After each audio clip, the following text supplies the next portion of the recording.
नमस्कार। हिमाचल दस्तक में एक बार फिर आपका स्वागत है। मैं हूं आपके साथ मस्तराम डलैल। पेश करते हैं हिमाचल प्रदेश की प्रमुख खबरें।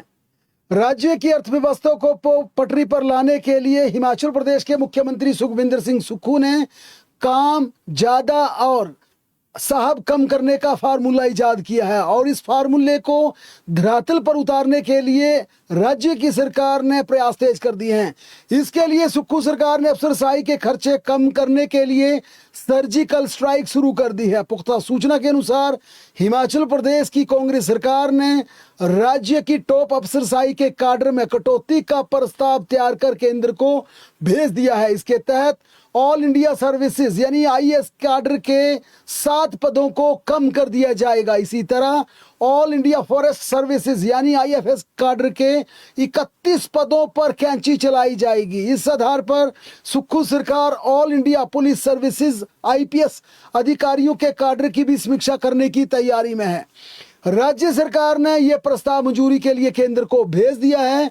बताते चले कि इस माह राज्य की सुक्खू सरकार ने अफसरशाही के वेतन को भी 30% कम कर दिया है, इसे डेफर कर दिया है, इसे कुछ समय के लिए स्थगित कर दिया और इसकी बाकायदा नोटिफिकेशन भी जारी कर दी है। और ये आगे भी ये पैसा उनका जो महीने का वेतन मिलता है उसे आगे भी ये डेफर किया जा सकता है।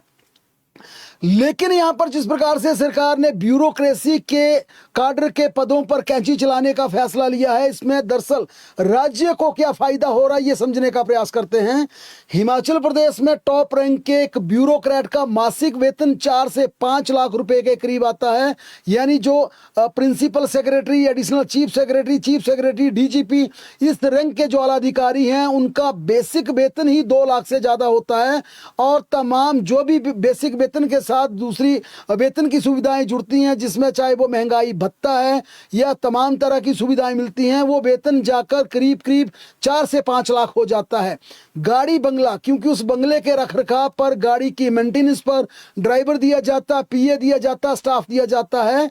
और औसतन जो राज्य सरकार का विभाग मानता है, जो राज्य सरकार का जनरल एडमिनिस्ट्रेशन डिपार्टमेंट मानता है, उसके अनुसार एक टॉप ब्यूरोक्रेट पर हर महीने 35 से 40 लाख रुपए राज्य सरकार खर्च करती है, जिसमें वेतन, घोड़ा, गाड़ी, बंगला, स्टाफ सब शामिल है।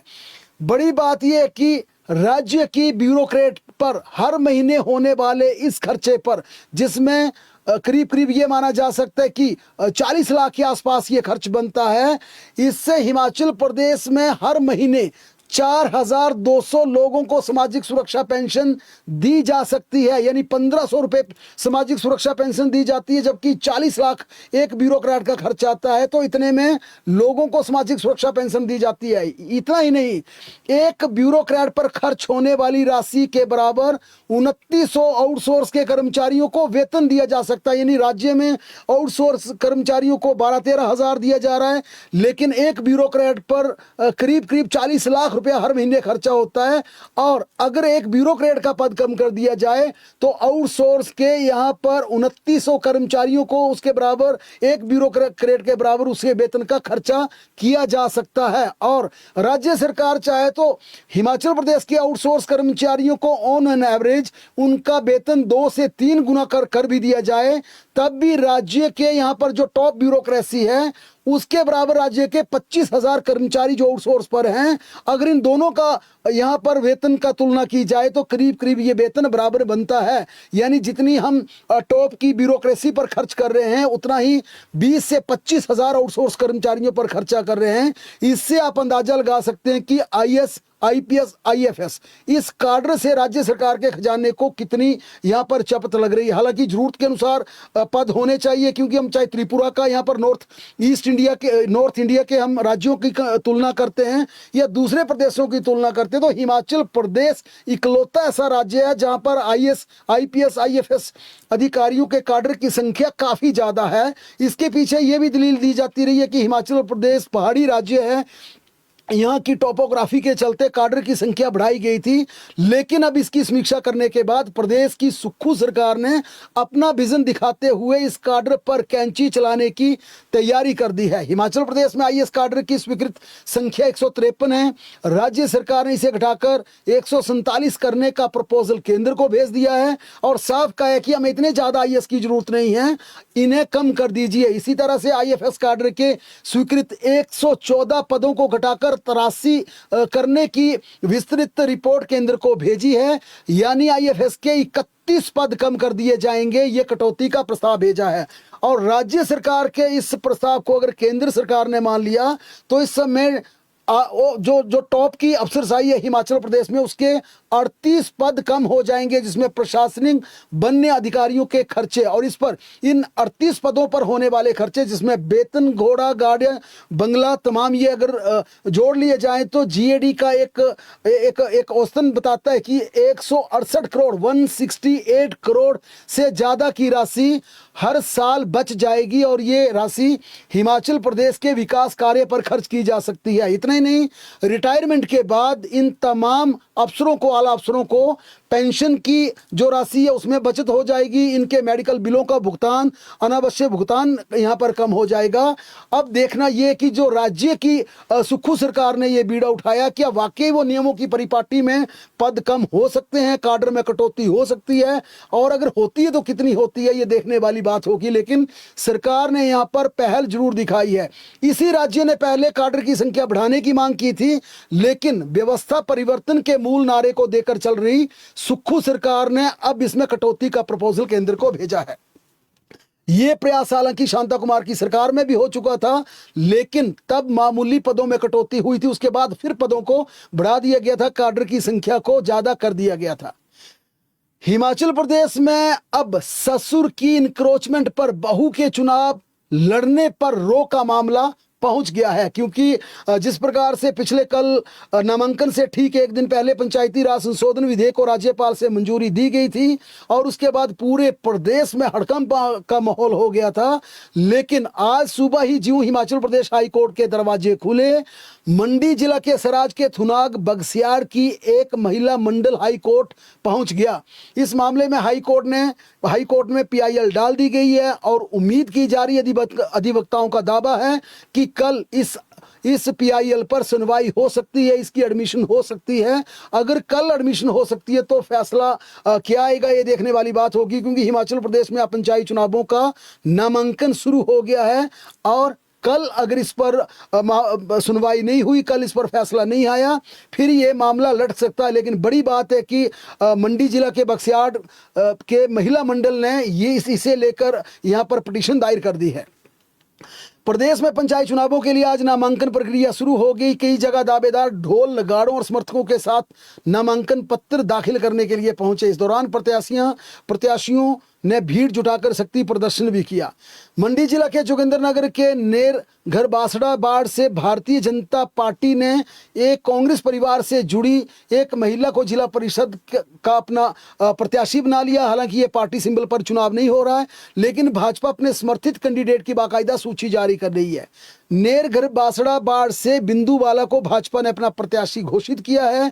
वह अधिवक्ता अनिल कुमार चौधरी की पत्नी है और भाजपा का दावा है कि वो कांग्रेस परिवार से ताल्लुक रखते हैं।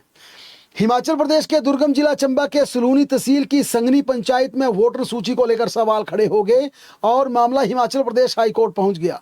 मामले में हिमाचल प्रदेश हाई कोर्ट के न्यायाधीश न्यायमूर्ति विवेक सिंह ठाकुर और न्यायाधीश रंजन शर्मा की खंडपीठ ने सुनवाई करते हुए एसडीएम सलूनी को निर्देश दिए कि 3 से 4 दिनों के भीतर संबंधित पटवारी कानून को पंचायत सचिव और बूथ लेवल अधिकारी के जरिए संबंधित व्यक्तियों की स्थायी निवास की जांच की जाए। इस मामले में पंचायत का रोस्टर भी प्रभावित होने की उम्मीद जताई जा रही है। याचिकाकर्ता ने दायर अपनी याचिका में आरोप लगाया कि चंबा जिला के ग्राम पंचायत संगनी की वोटर सूची में कई ऐसे व्यक्तियों के नाम शामिल कर लिए जो मूलतः पंजाब के पठानकोट, गुरदासपुर, होशियारपुर और नवा शहर की वोटर सूची में भी रजिस्टर्ड हैं। इसके अलावा उन्होंने ये भी आरोप लगाया कि मतदाता पंचायत क्षेत्र के स्थायी निवासी भी नहीं हैं और वह यहाँ के रहने वाले भी नहीं है। वहीं जनजातीय जिला लाहौल स्पीति के दारचा पंचायत में इस बार का पंचायत चुनाव दिलचस्प बन गया है, क्योंकि दिल्ली पुलिस में ज्वाइंट कमिश्नर पद से रिटायर्ड हुए आईपीएस अधिकारी फुनचोंग पलदन ने पंचायत प्रधान पद लड़ने का ऐलान कर दिया है। मुख्यमंत्री सुखविंदर सिंह सुक्खू ने बीती शाम एचपीएम्स के विभिन्न योजनाओं की समीक्षा की। इस दौरान मुख्यमंत्री ने निगम को आगामी सीजन के लिए मंडी मध्यस्थता योजना के तहत सेब खरीद की तैयारियों के लिए सुनिश्चित प्रबंध करने के आदेश जारी किए हैं। हिमाचल प्रदेश उच्च शिक्षा विभाग ने कॉलेज काडर के प्राचार्यों की संयुक्त निदेशक पद पर तैनाती की प्रक्रिया तेज कर दी है। इस संबंध में संयुक्त निदेशक उच्च शिक्षा कार्यालय की ओर से विभिन्न कॉलेज के प्राचार्यों को लंबित एसीआर शीघ्र भेजने के आदेश जारी किए हैं। राज्य चयन आयोग ने अंग्रेजी शिक्षकों के 3 से 12 पदों को कंप्यूटर बेस्ड स्क्रीनिंग टेस्ट का परिणाम घोषित कर दिया है। परीक्षा का परिणाम आयोग की वेबसाइट पर उपलब्ध करा दिया गया है। हिमाचल सरकार ने एचपी सचिवालय सेवा के 9 अधिकारियों के तबादला और नई तैनाती के आज आदेश जारी कर दिए। वहीं राज्य सरकार ने मक्की के बीज पर मिलने वाली सब्सिडी बंद कर दी है, जिससे बीज की कीमत बढ़ गई है और किसानों की लागत में इजाफा होना तय बताया जा रहा है। प्रदेश सरकार की ओर से इस बार मक्की के सिंगल क्रॉस बीज की कीमत 125 रुपए प्रति किलो तय की गई है, जबकि डबल क्रॉस बीज का रेट 100 रुपए प्रति किलो निर्धारित हुआ है। उधर हिमाचल प्रदेश हाई कोर्ट ने प्रदेश की राजधानी शिमला में हवाई सेवाएं शुरू न करने पर सख्त रुख अपनाया। इसके लिए केंद्र सरकार को 10 दिन का अल्टीमेटम जारी किया। मुख्य न्यायाधीश गुरमीत सिंह संधवालिया और न्यायाधीश विपिन चंद्र नेगी की खंडपीठ ने केंद्र सरकार के नागरिक उड्डयन मंत्रालय के सचिव को हवाई सेवाओं को सुचारू रूप से चलाने का फैसला लेने और इस पर विस्तृत हल्फनामा दायर करने के आदेश पारित किए हैं। Motor accident claim tribunal Sundernagar ने सड़क दुर्घटना में घायल एक युवती जिसका नाम वैशाली है के पक्ष में एक बड़ा फैसला सुनाया। ट्रिब्यूनल के खंड के पीठासीन अधिकारी ने पीड़ित युवती को 2,51,500 रुपए का मुआवजा देने के आदेश जारी किए। ये राशि 6% वार्षिक ब्याज के साथ बीमा कंपनी को चुकाने के लिए कहा गया है। मौसम की बात की जाए तो हिमाचल प्रदेश के कई हिस्सों में ओलावृष्टि और खराब मौसम के कारण तबाह हुई फसलों को लेकर आज राजस्व मंत्री बागवानी मंत्री जगत सिंह नेगी मीडिया के सामने आए और उन्होंने कहा कि राज्य सरकार नुकसान का विस्तृत आंकलन कर रही है और इस आंकलन के बाद हिमाचल प्रदेश के लोगों को तय मुआवजा जारी किया जाएगा। धर्मशाला शहर में पिछले कुछ दिनों से रसोई गैस की किल्लत ने आम जनता के पसीने छुड़ा दिए हैं। आज धर्मशाला पुलिस लाइन में गैस सिलेंडर लेने के लिए उपभोक्ताओं को भारी भीड़ लगी। स्थानीय निवासियों का आरोप है कि गैस की ऑनलाइन बुकिंग तो है, लेकिन मोबाइल पर डिलीवरी के मैसेज भी प्राप्त हो रहे हैं, लेकिन हकीकत में किसी को भी गैस का सिलेंडर प्राप्त नहीं हो पा रहा है। पिछले कई दिनों से गैस की सप्लाई वाली गाड़ियां न आने के कारण लोगों को भारी परेशानी का सामना करना पड़ रहा है, लेकिन उनकी सुनवाई एडमिनिस्ट्रेशन बिल्कुल नहीं कर रहा है। हमीरपुर जिला के doctor Radhakrishnan medical college Hamirpur में एक हैरान कर देने वाला मामला सामने आया, जिसमें प्रशासनिक निगरानी व आंतरिक व्यवस्था पर सवाल खड़े हो गए। आरोप लगाया जा रहा है कि एक लैब टेक्नीशियन ने यहां पर 6 अप्रैल को ज्वाइनिंग दी, लेकिन उसके बाद ड्यूटी से गायब हो गया, लेकिन रजिस्टर पर बाकायदा फर्जियां हाजिरी लगती रही। हालांकि ये तमाम आरोप हैं और इसमें यह कहा गया कि 21 अप्रैल को इस पर अटेंडेंस लगाई गई है, इसके बाद भी स्थिति स्पष्ट नहीं हो पाई।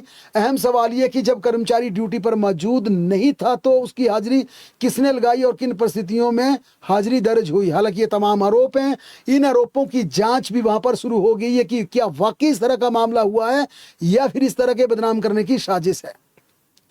सिरमौर जिला के देवमानल में 2 सगे भाइयों 8 साल के आयन और 9 साल के अभिनव की खड्ड में डूबने से दुखद मृत्यु हो गई। दोनों भाई घर के पास खड्ड के किनारे खेल रहे थे। इसी दौरान तंग रास्ते में छोटा भाई आयन का अचानक पांव फिसल गया और वह सीधा पानी में जा गिरा। उसे डूबता देख बड़ा भाई अभिनव तनिक भी नहीं हिचकिचाया और भाई की जान बचाने के लिए खुद भी खड्ड में उतर गया। पानी गहरा होने के कारण दोनों भाई खुद को संभाल नहीं पाए और गहरे पानी में डूब गए और इससे उनकी मौत हो गई। कांगड़ा जिला के इंदौरा में आज सुबह ब्यास नदी से लापता युवक का शव बरामद किया गया। बताया जा रहा कि युवक बीते सोमवार से संदिग्ध परिस्थितियों से गायब था। मृतक की पहचान 22 साल के पंकज के रूप में की गई है। हिमाचल प्रदेश में 8 से 10 मई तक मौसम साफ बना रहेगा। मौसम विज्ञान केंद्र द्वारा इस दौरान मैदानों सहित पहाड़ों पर तेज धूप खिलने का अनुमान लगाया गया। 11 से 13 मई के बीच प्रदेश में फिर बारिश का अलर्ट जारी किया गया। इन 3 दिनों में बारिश, आंधी, ओलावृष्टि होने का येलो अलर्ट जारी किया गया, जिससे मई माह के मध्य में लोग ठंड का सामना करना पड़ रहा है। बड़ी बात है कि जिस समय मौसम विज्ञान केंद्र ने हिमाचल प्रदेश में ओलावृष्टि और बारिश का अलर्ट जारी किया है, उस दौरान हिमाचल प्रदेश में कई शादियों का सुमुहूर्त है। इसके चलते बारिश शादी के पर्व में बाधा डाल सकती है। प्रदेश की तमाम बड़ी खबरों के लिए लगातार जुड़े रहें हमारे साथ, देखते और पढ़ते रहें हिमाचल दस्तक।